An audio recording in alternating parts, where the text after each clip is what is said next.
Bonjour à tous, on se retrouve pour mes pronos pour le mercredi 4 février. Avant de démarrer, je vous rappelle que vous pouvez vous abonner à la chaîne YouTube de The Turf. Vous pouvez aussi activer la cloche pour être informé dès qu'une nouvelle émission est postée. N'oubliez pas également le jeu responsable, les mentions qui sont en bas de l'écran. Et puis concernant le jeu responsable, je vous rappelle que tous les jours, la The Team vous propose un choix en 6, un choix resserré afin d'optimiser vos mises aux œufs 5 cordes, aux jeux simples, aux jumelés, aux trios, etc., etc. Un petit mot aussi sur Combiturf. Combiturf, c'est la possibilité que vous avez dorénavant de jouer d'un hippodrome à l'autre, d'une course à l'autre, en reportant vos mises et vos liens aux jeux simples gagnants, aux jeux simples placés, aux jumelés gagnants, aux jumelés placés, ou bien encore aux œufs 2 sur 4. Allez, on va démarrer avec notre œuf 5, un œuf 5 qui se dispute aujourd'hui à Cagnes-sur-Mer sur un parcours de 2150 mètres. On a affaire à des concurrents âgés de 5 ans et plus. Ils sont 16 à s'affronter sur l'herbe. Le terrain sera très souple pour cette épreuve. C'est une donnée importante dont il faut tenir compte, bien sûr.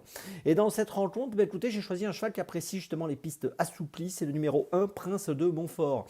Alors, il devra porter 60 kg. C'est pas mal de poids, mais c'est un cheval qui a déjà fait ses preuves. Donc, je l'ai dit, donc dans des courses de ce style, dans un terrain très souple, voire plus. Il a terminé 4e à Longchamp. On s'en souvient du prix de la place de l'Étoile, c'était au mois d'octobre sur le parcours des 2000 mètres. Cette performance était bonne ce jour-là. Dernièrement, il a couru à Cagnes-sur-Mer. Il a fini 10e le 14 janvier dans une course où on retrouve d'ailleurs certains des protagonistes aujourd'hui.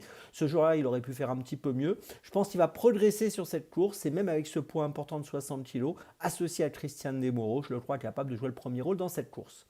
En deuxième position, j'ai placé un autre gros poids, le numéro 2, Almiro.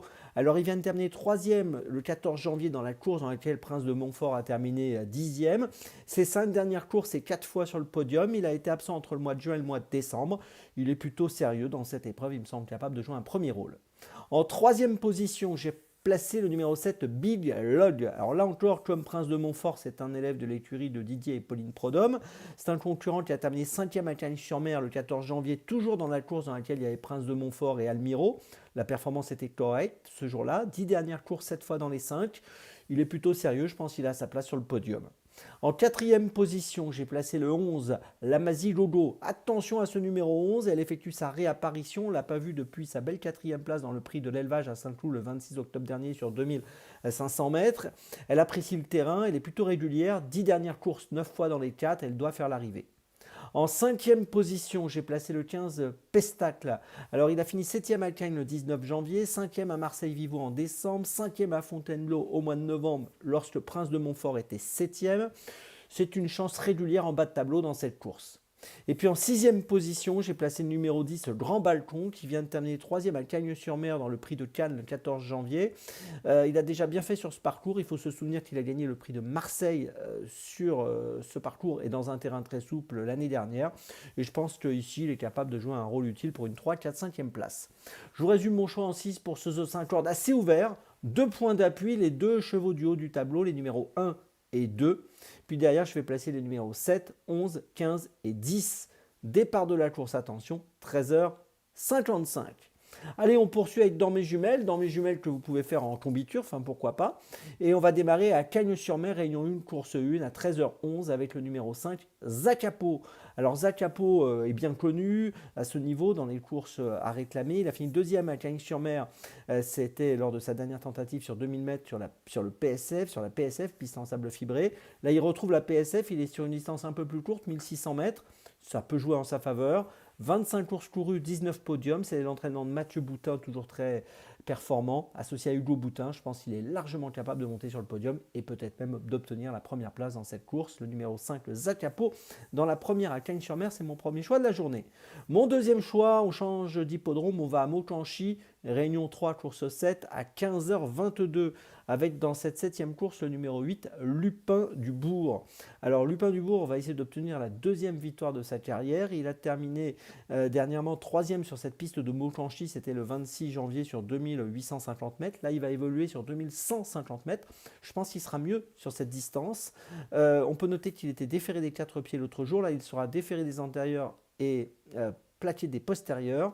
Je trouve un engagement intéressant avec 295 100 € de gain pour une qualif à 310 000. Je le répète, je pense qu'il est très compétitif ici, le numéro 8, Lupin du Bourg, dans la 7e à Mauchanchi. C'est mon deuxième choix de la journée. Mon troisième choix, on change encore d'hippodrome, on va à Laval cette fois, 17h45, réunion 4, course 3, réunion 4, course 3, avec le numéro 13, Jadou du Lupin. Alors il est en super forme, comme le prouve sa victoire à Vincennes le 11 janvier dernier sur 2700 mètres. Il était déféré des 4 ce jour-là. Il va courir cette fois sur 2875. Il sera ferré, mais il a déjà bien fait en étant ferré, donc ce ne sera pas un problème. C'est le duo Marmion-Vils. Il est régulier, 10 dernières courses, 8 fois sur le podium. Je compte sur lui, le numéro 13, Jadou du Lupin, dans la troisième course à Laval. Ma petite folie, on retourne à Cagnes-sur-Mer, 16h50, réunion 1, course 7 avec le numéro 4, Riac dans la 7e course. Riac est en valeur 31,5, il vient tenir 3e à Cagnes-sur-Mer le 24 janvier sur 2400 mètres dans le terrain très souple, là on sera sur 2150. Il avait gagné à Nancy dans le terrain lourd au mois de novembre. Je trouve que ici c'est amusant dans cette course à cette valeur 31,5, il peut être autour des 8-10 euros. C'est un petit coup spéculatif, une petite folie amusante, le numéro 4 Riac dans la 7e de Cagnes-sur-Mer, c'est donc ma petite folie du jour. Je vous résume mes choix pour dans mes jumelles. Tout d'abord, donc dans la première de Cagnes-sur-Mer, le numéro 5, le Zacapo. Ensuite, dans la 7e de Mauchanchi, le numéro 8, Lupin du Bourg. Ensuite, dans la 3e de Laval, le numéro 13, Jadou du Lupin. Et ma petite folie dans la 7e de Cagnes-sur-Mer, le numéro 4, Riac. Demain, vous retrouvez Paola. Nous, on se retrouve le samedi 7 février. Et d'ici là, avec The Turf, ça va aller.